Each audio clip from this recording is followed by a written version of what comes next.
What we're going to be looking at today is prospecting. My favorite part of the sales is how do we find new business?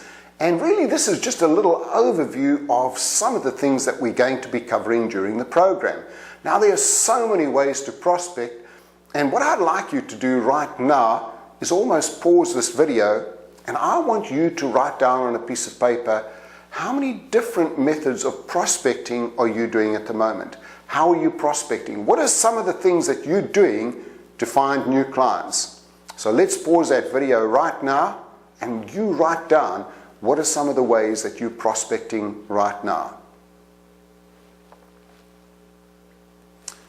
Well, welcome back again. I hope you've written down a lot of things because there are so many ways of prospecting. I mean, think about some of the things we're going to be covering. There are cold calling. How do you cold call? And I'll be covering a lot on cold calling and even warm calling, where you're sending something out up front and then following that up with a call.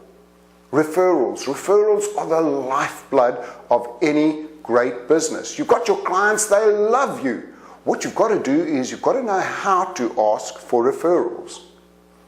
What we're also going to be looking at is swap meetings, and I'll tell you a little bit more about that in a later video.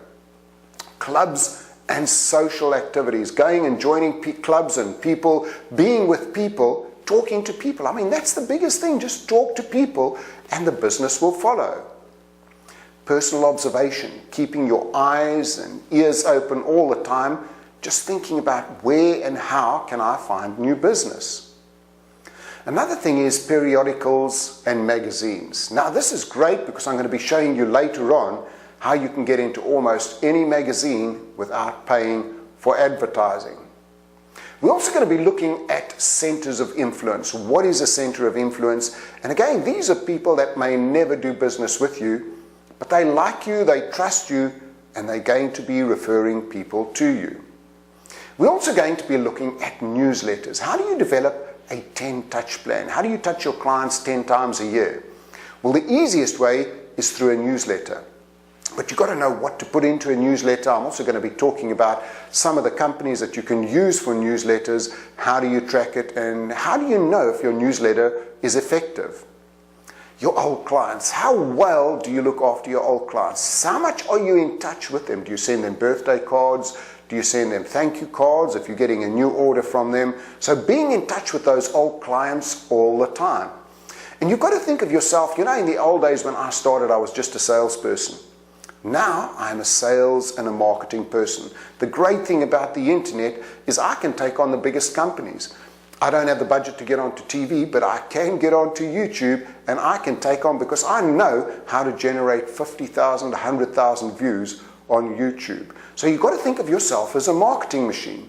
And that leads us to the next thing, which is social media.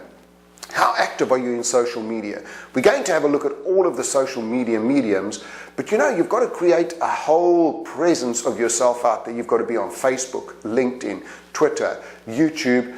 In fact, I'm going to show you how to dominate Google, how you can be on the first page of Google and actually dominate Google at no cost. And you don't have to be a big company. You can be a speaker, trainer, coach, one-man band, small business, or a huge corporation. Networking. What you've got to go out there and do is meet other people, and I'm going to tell you how to effectively network, because a lot of people don't really know how to network. You can look at bids and tenders as well. For a lot of the big companies I work with in the Middle and the Far East, a lot of their business comes from government bids and tenders. And another big way is working with associations and trade bodies. So these are just a few of the ways that we're going to be looking at in a lot more detail on how to prospect. Again, go back to your list and compare how many of the things I've just spoken about are actually on your list.